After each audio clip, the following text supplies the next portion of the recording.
Yo presumo que el señor no debe estar muy feliz con los últimos acontecimientos que le están pasando a la policía y por eso el doctor Juan José Santibáñez no va a presentar una acción de amparo para que destituyan al ministro Vargas porque no le parece lo que está haciendo. Doctor Santibáñez, ¿cómo está? Muy buenos días, bienvenido a PBO Radio 91.9 FM. Muy buenos días con todos y muchísimas gracias por la invitación a PBO Radio. Pregunta, ¿usted está satisfecho con lo hecho hasta el momento en la cartera del Interior?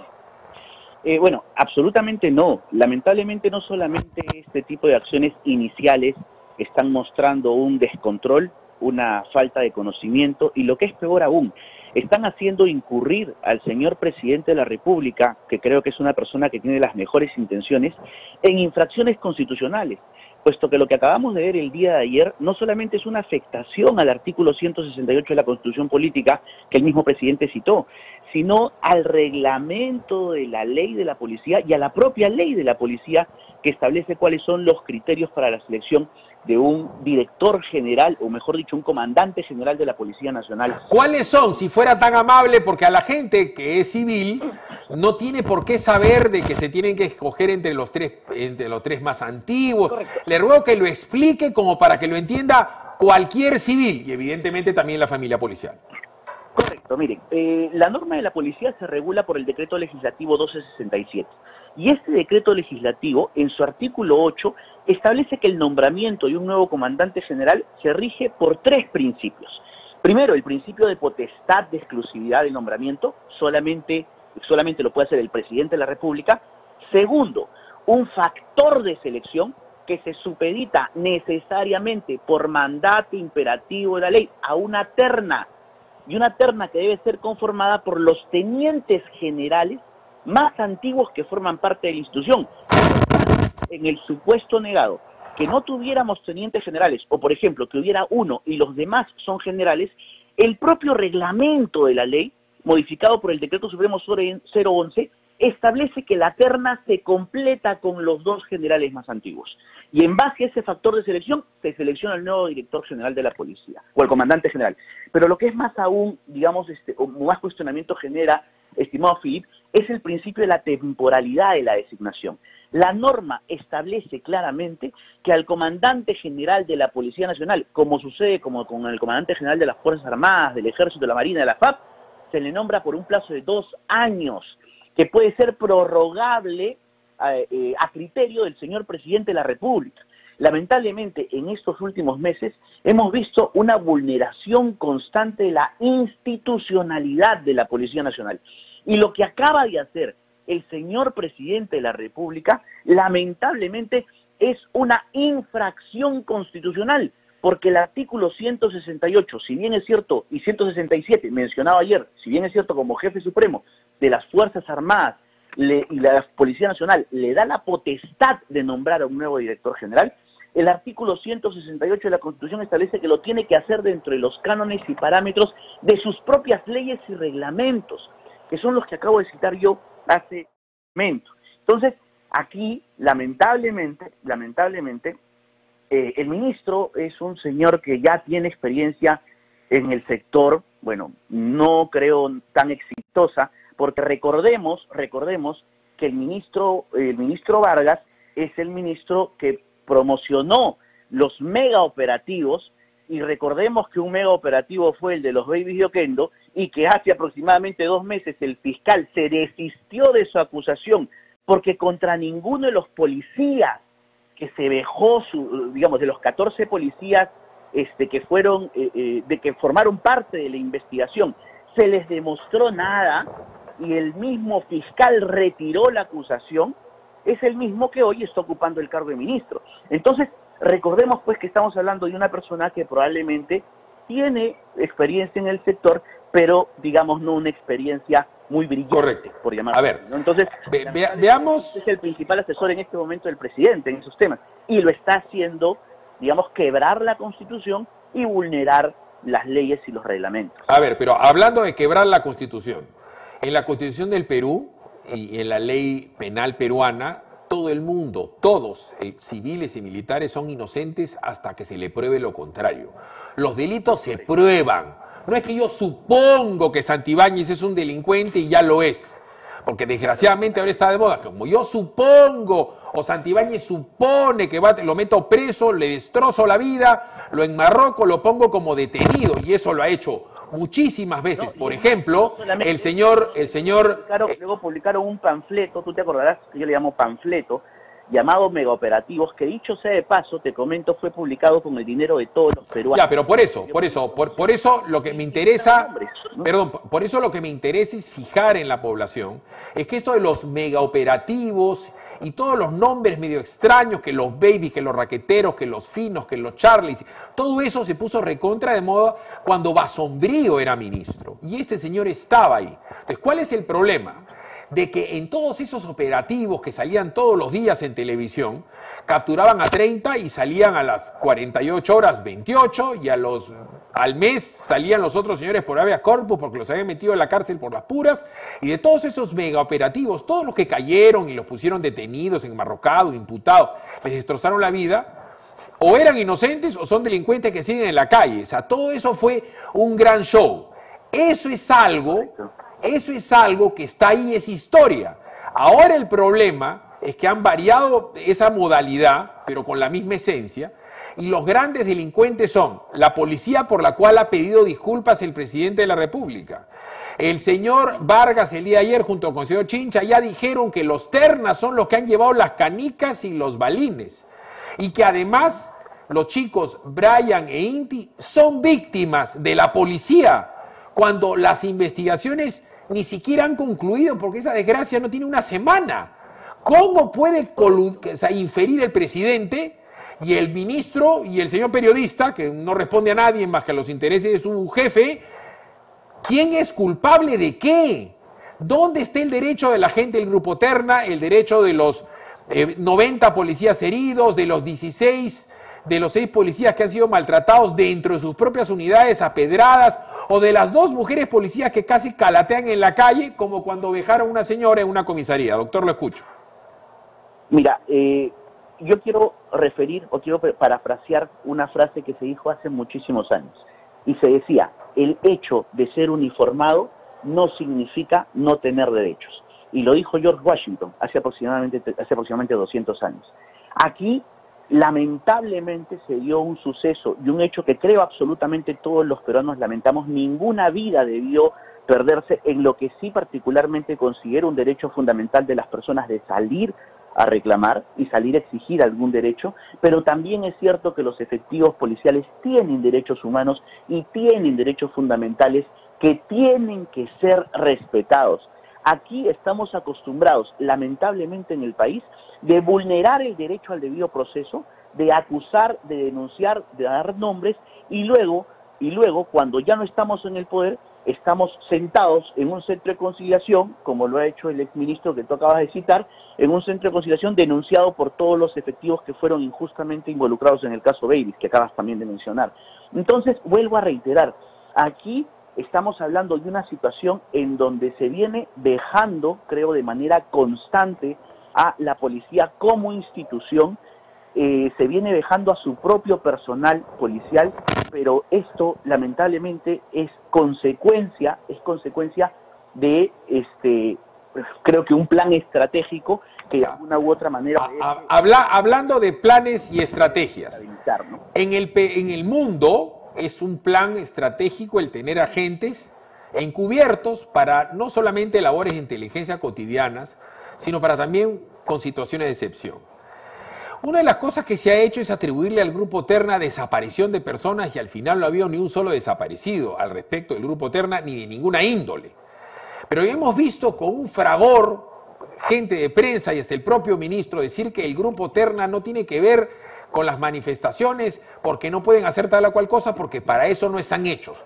¿Me podría explicar cuál es el sustento legal del llamado Grupo Terna y para qué se fundó y cuáles son sus funciones dentro del organigrama policial? Sí, cómo no. El Grupo Terna es un grupo especial que se creó con la finalidad de resultar o practicar labores de infiltración con la finalidad de detectar justamente conductas ilegales, conductas criminales, conductas que atenten contra bienes jurídicos de otros ciudadanos o de otras personas. Correcto, el Grupo Terna es un grupo especial, es un grupo operativo. que su principal función es la mimetización en cualquier tipo de organización con la finalidad de detectar, combatir y reducir cualquier tipo de... Entonces, ¿de dónde saca el ministro Vargas al decir que el Grupo Terna nunca debió haber ido a las marchas? Que eso ya consigna una manera dolosa y seguramente delictual de Gastón Rodríguez y de Ander Flores Arauz y de Merino de Lama de acallar violentamente las protestas. Así de claro lo frasean y está entre los editoriales de RPP, y todos sus vamos a decir, periodistas lo repiten al unísono.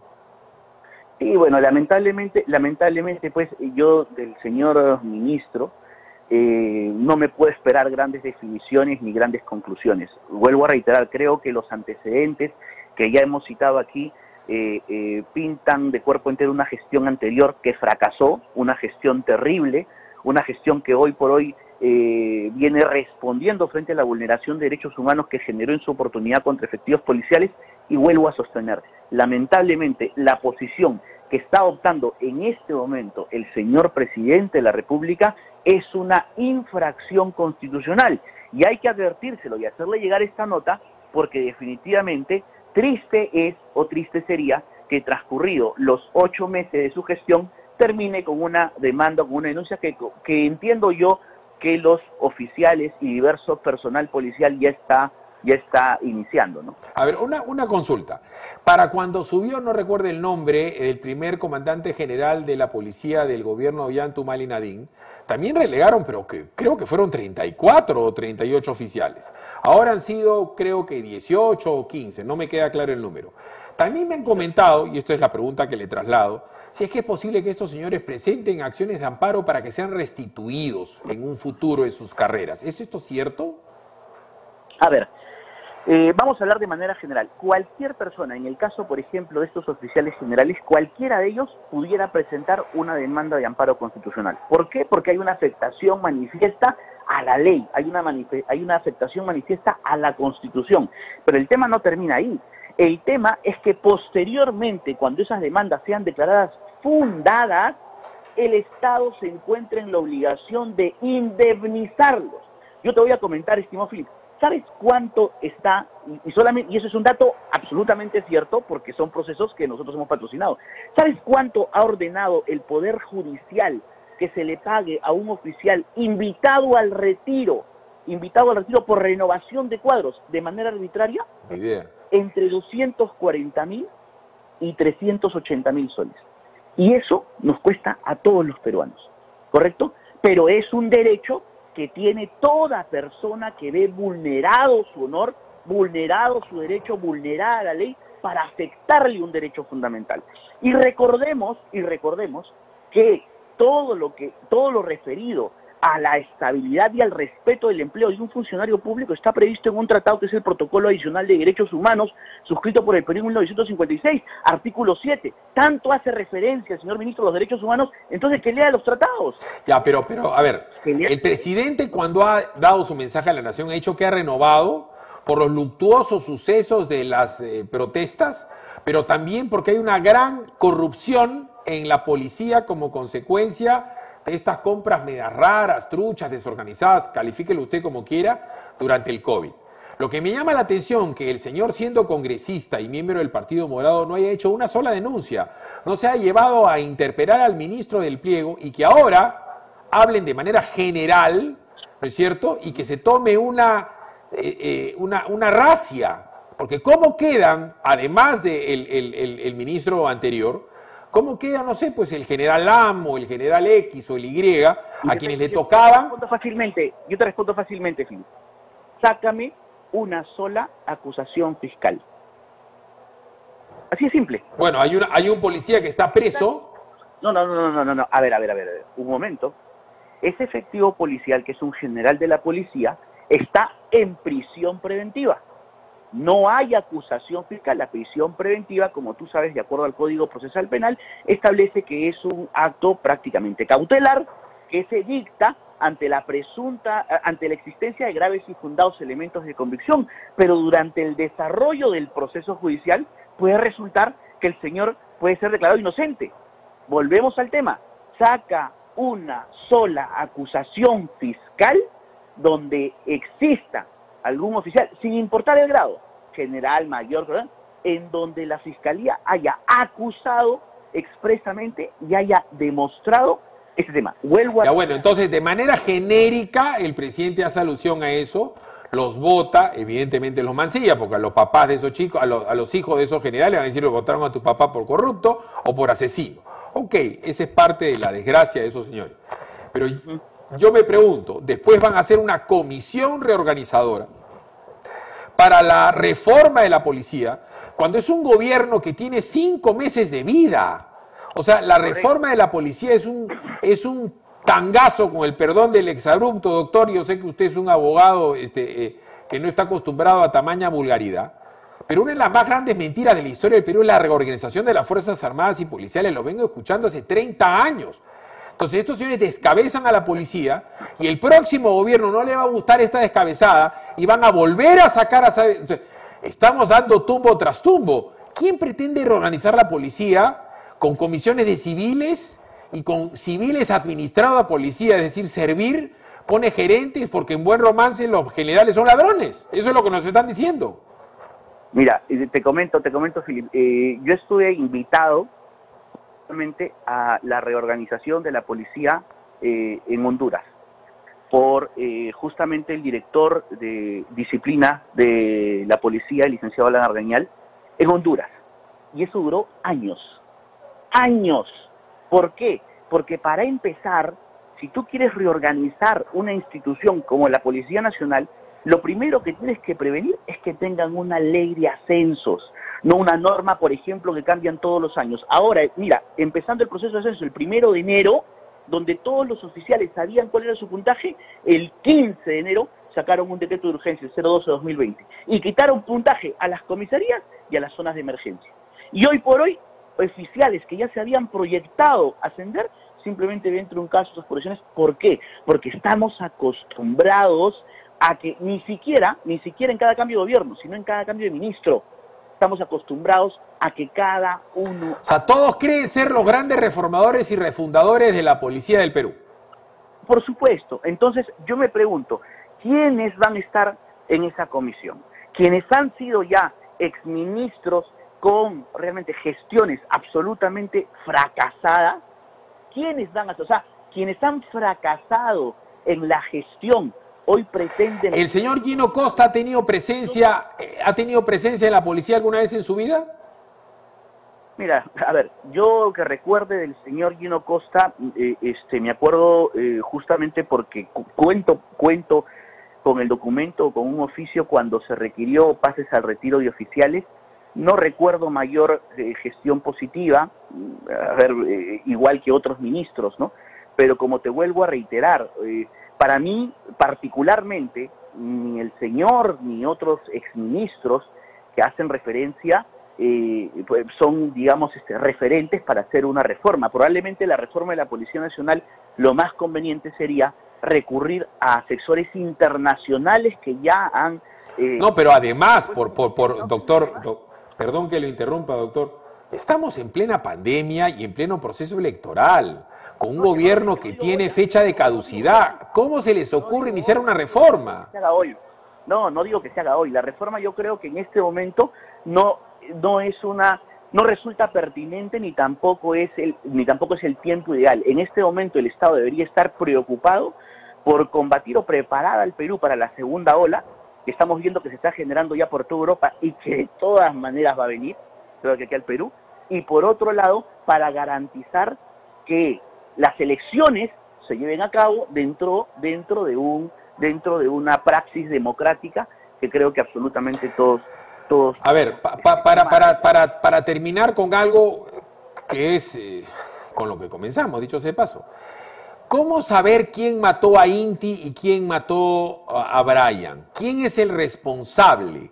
Si la policía tiene investigaciones y videos, ¿se lo tiene que enviar sí y solo sí a la fiscalía, que es la encargada de la investigación del caso? ¿No tendremos nosotros previo conclusiones de Dijimín, por dar un ejemplo?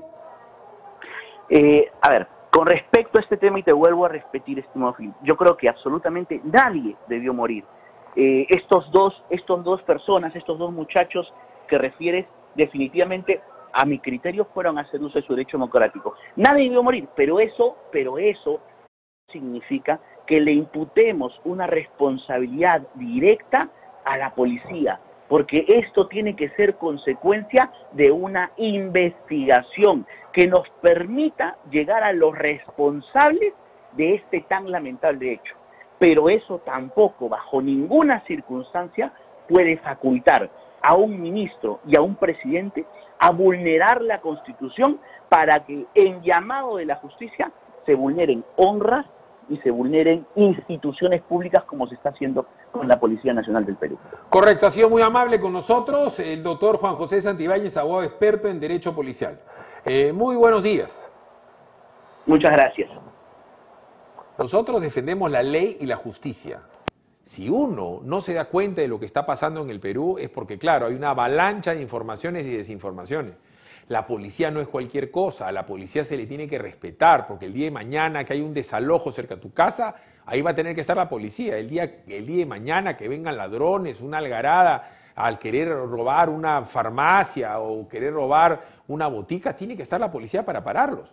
Ya no les hablo de cuando vengan los malos de verdad, ¿no? A querer tomar un aeropuerto, un terrapuerto. ¿Los policías ustedes creen que van a querer levantar un arma para que les digan asesinos, delincuentes, miserables, desaparecedores de personas? Por Dios, en la prensa hay gente peor que en la policía. Porcentualmente, y yo que trabajo en prensa, le puedo decir que la Policía Nacional, con todos sus defectos, es Disneylandia al costado de la prensa.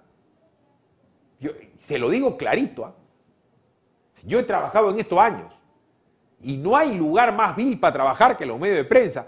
Es el reino del puñal, de la mermelada, del acomodo.